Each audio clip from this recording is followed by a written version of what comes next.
Assalamualaikum warahmatullahi wabarakatuh. Dalam kesempatan kali ini kita akan donor darah ya di Palang Merah Indonesia Tuban, PMI Tuban. Karena sudah lama sekali kita tidak donor. Dulu pernah mau donor setelah COVID itu dengan alasan saya masih punya riwayat gatal-gatal dan minum obat 1 minggu sebelumnya ditolak ya. Sekarang kita akan coba ikut donor lagi, semoga diterima. Kebetulan golongan darah saya ini O ya. Tetap ikuti kami teman-teman di Bayan Arif Channel, semoga bermanfaat.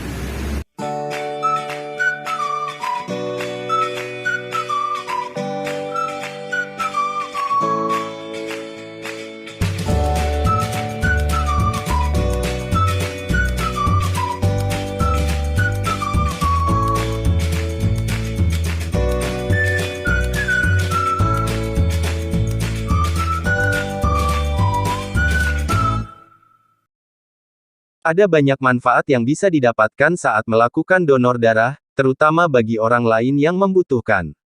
Sumbangan darah dari satu orang dapat menyelamatkan hingga 3 nyawa. Hal ini mampu menjadi momen yang tepat untuk menyebarkan kebaikan, sekaligus menyehatkan tubuh. Ada banyak manfaat kesehatan yang dapat dirasakan oleh pendonor. Berikut ini manfaat donor darah bagi orang yang mendonorkan darahnya. 1. Mendeteksi penyakit serius. Proses donor darah tentunya harus melalui beberapa prosedur. Setiap kali seseorang ingin mendonorkan darahnya, prosedur standarnya adalah pemeriksaan darah untuk mendeteksi penyakit serius. Sebut saja HIV, sifilis, hepatitis B, hepatitis C, hingga malaria. Hal ini penting dilakukan demi mengantisipasi adanya penularan penyakit melalui transfusi darah. Prosedur ini juga menjadi lampu kuning bagi pendonor agar lebih memperhatikan kondisi kesehatannya sendiri. 2. Meningkatkan produksi sel darah. Manfaat donor darah juga bisa meningkatkan produksi sel darah merah. Ketika melakukan donor darah, sel darah memang akan berkurang. Namun, sumsum tulang belakang akan segera memproduksi sel darah merah baru untuk menggantikan yang hilang. Proses ini akan memakan waktu beberapa minggu. Dengan kata lain, seseorang yang mendonorkan darahnya secara teratur, tubuhnya akan menstimulasi pembentukan darah baru yang segar. 3. Panjang umur. Manfaat donor darah lainnya juga bisa memperpanjang usia. Sebab menurut banyak penelitian, berbuat baik dapat membuat seseorang hidup lebih lama. Umur orang yang gemar menolong dan tak mementingkan diri sendiri dapat memiliki usia yang lebih panjang sekitar 4 tahun. Menurut penelitian dari Mental Health Foundation, donor darah juga bisa menjaga kesehatan emosi seseorang. Membantu orang lain, seperti mendonorkan darah bisa mengurangi tingkat stres hingga membantu menghilangkan perasaan negatif. 4. Menjaga kesehatan jantung. Donor darah juga bermanfaat untuk memperlancar aliran darah hingga mencegah penyumbatan arteri. Rajin mendonorkan darah, kira-kira mampu menurunkan risiko serangan jantung hingga 88%. Tidak cuma itu, mendonorkan darah juga bisa meminimalkan risiko kanker, stroke, dan serangan jantung. Menariknya lagi, manfaat donor darah juga bisa membuat kadar zat besi dalam darah jadi stabil. Tidak semua bisa jadi pendonor. Selain mesti melewati berbagai prosedur, donor darah juga memiliki persyaratan tersendiri. Untuk dapat mendonorkan darah, pendonor minimal harus berusia 17 tahun dan maksimal 70 tahun. Sedangkan berat badannya minimal 45 kg, dengan tekanan darah sistol di bawah 180 dan diastol di bawah 100, untuk orang dengan tekanan darah yang cenderung tinggi.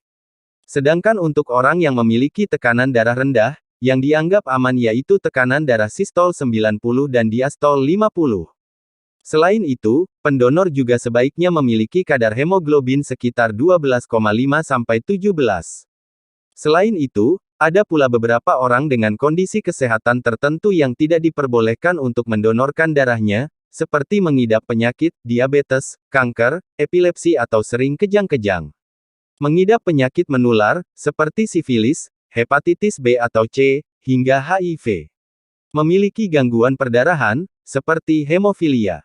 Pernah menjadi pecandu narkoba atau minuman keras. Itulah pembahasan mengenai segala manfaat yang dapat dirasakan saat seseorang melakukan donor darah. Maka dari itu, alangkah baik untuk melakukan donor darah secara rutin untuk kebaikan diri sendiri dan orang lain. Semoga vlog kita kali ini bermanfaat. Terus dukung akun YouTube Bayan Arif Channel agar selalu menyajikan video yang mengedukasi dan bermanfaat bagi orang lain. Silahkan tekan tombol subscribe dan nyalakan loncengnya. Jangan lupa tekan tombol like jika Anda menyukai video ini.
Ini teman-teman ya, setelah donor kita biasanya tetap dapat snack dan juga ini ya, minuman berbrand ini setelah donor pasti dapat ini. Kemudian kita diberikan oleh souvenir dari UGD PMI Tuban, ini berupa apa ya, kalender ya, kalender. Terus kali ini ya, karena saya sudah donor 10 kali, ini dapat piagam. Kalau di kartu donor sudah 12 kali karena kemarin belum dicetakkan, sekarang sudah tercetak. Kami ucapkan terima kasih kepada UGD PMI Kabupaten Tuban ya, sudah mempercayai saya dapat sertifikat piagam ini. Jadi donor darah itu manfaatnya banyak sekali. Jadi kalau panjenengan mau sehat ya, sekaligus bersedekah darah, silahkan datang ke UGD PMI Tuban. Tidak ada pungutan biaya maupun retribusi yang lainnya. Oke, sekian dulu. Saya akhiri. Assalamualaikum warahmatullahi wabarakatuh.